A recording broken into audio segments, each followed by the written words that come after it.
नहीं, गुज़िश्ता समात पर क्योंकि जिस तरह के रिमार्क्स चीफ जस्टिस की जानिब से दिए गए थे, क्योंकि पहले तो इस कोर्ट प्रोसीडिंग को बहुत लाइटली लिया गया इमरान खान की जानिब से, लेकिन जब रिसेंट जो प्रोसीडिंग थी उसमें जब सख्त रिमार्क्स का इमरान खान को सामना करना पड़ा और इमरान खान जब कमरा अदालत में मौजूद थे तो ही उनके चेहरे पर जो परेशानी के आसार थे वो बड़े वाज़े थे और उनकी जानिब से अदालत के सामने पेश होने के लिए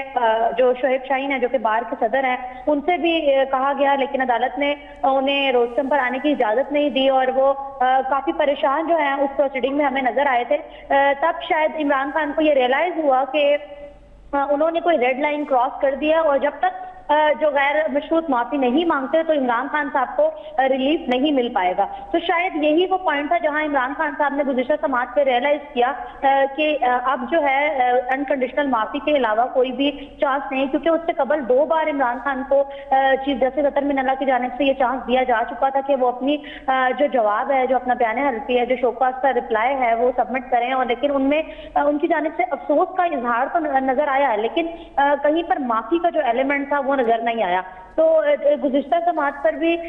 जो है उनके जाने से जो जवाब जमा करवाया उसमें कहा गया कि वो अफसोस करते हैं उन अल्फाज पर जो उनकी जानिब से अदा हुए, लेकिन उसमें माफी नहीं मांगी गई थी, जिसके बाद अदालत ने उनके जवाब को गैर तसल्ली बख्श जो है वो करार दिया और उसके बाद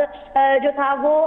जो फर्द जुर्म थी उसके लिए आज की डेट जो है वो मुकर्रर की गई थी। तो आज जब केस की प्रोसीडिंग शुरू हुई तो इमरान खान साहब कमरा अदालत में पहुंचे और उनकी जानिब से पहले ही अपने जो वकील हामिद खान साहब है उन्हें इंस्ट्रक्शंस दी जा चुकी थी कि आज वो प्रोसीडिंग के आगाज से पहले ही जब जैसे ही बेंच आए तो बेंच से इजाजत लें कि वो अदालत से मुखातिब हो सकें, और वो रोस्टम पर आए और उनकी जानिब से अदालत के सामने ये कहा गया कि आप इससे पहले के चार्जशीट पढ़कर सुनाएं, मैं आपसे 1 मिनट के लिए बात करना चाहता हूं, मैं चाहता हूं कि अदालत मुझे सिर्फ 1 मिनट के लिए सुन ले, क्योंकि गुज़िश्ता समात पर भी मैं कुछ कहना चाहता था लेकिन मैं नहीं कह पाया। तो जब वो अदालत में के लार्जर बेंच के सामने पेश हुए तो उनकी जानिब से कहा गया कि मैं जो है अपने अल्फाज पर शर्मिंदा हूँ और मैं माजरत करने के लिए तैयार हूँ। अगर अदालत को लगता है कि मैंने रेड लाइन क्रॉस की है तो मैं खातून जज के पास जाकर भी उनसे माफी मांगने को तैयार हूँ। जिसके बाद अदालत ने उनके अल्फाज को जो है सराहा। अदालत की जानिब से कहा गया कि हम एडमायर करते हैं जो आपने अल्फाज कहे हैं, अगर आप इन पर कायम रहते हैं तो एक बयान हल्फी जो है वो आइंदा समाज से कबल जो है वो जमा करवाएं, जिसमें इन्हीं अल्फाज के जरिए आप अदालत से गैर मशरूत माफी मांगे ताकि हम इस केस का फैसला कर सके। तो चीफ जस्टिस अतर मिनल्ला की सरबराही में 5 रुकनी ये बेंच था जिसने सो मोटो लिया था इमरान खान की एक जलसे में जो है तकरीर पर, जिस पर उन्होंने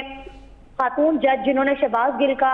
जिस्मानी रिमांड मंजूर किया था उनको और आईजी को उनकी जानिब से धमकाया गया था कि हम आपके खिलाफ एक्शन लेंगे, आप तैयार हो जाएं। खातून जज का नाम भी लिया गया, जिसके बाद सो मोटो एक्शन लिया गया। इस्लामाबाद हाई कोर्ट के तमाम जजेस ने मुतफिका तौर पर मुशावरत के बाद ये फैसला किया था कि इमरान खान के खिलाफ तौहीन अदालत की कार्रवाई का आगाज किया जाए। तो जब ये प्रोसीडिंग का आगाज हुआ तो इमरान खान साहब को शोकॉज नोटिस जारी हुआ था, जिस पर अदालत पहले से कन्विंस नजर आती थी कि इमरान खान साहब ने तौहीन अदालत की है। तो इस शोकॉज का फर्स्ट रिप्लाई में भी इमरान खान की जानिब से कोई जो है वो माफी नहीं मांगी गई, जबकि उनको दूसरा चांस मिला। और तो आज जो है वो तीसरी समात थी जिस पर उन पे फर्द जुर्म जो है वो लगनी थी, और अदालत की जानिब से जब उनकी जानिब से गैर मशरूत माफी मांग ली गई तो यह फर्द जुर्म की जो कार्रवाई है वो रोक दी गई है। और अब मजीद समात जो है वो 3 अक्टूबर को होनी है, और उससे कबल इमरान खान साहब की जानिब से जो बयान हल्फी अब आएगा उसके ऊपर इस केस का सारा फैसला जो है वो डिपेंड करता है, क्योंकि बयान हल्फी में अगर इमरान खान साहब गैर मशरूत माफी मांगते हैं तो ही उनकी जो जान है इस केस से छुटती नजर आती है, वरना तो मेरा ख्याल ये कहता है कि आगे ये केस चलेगा।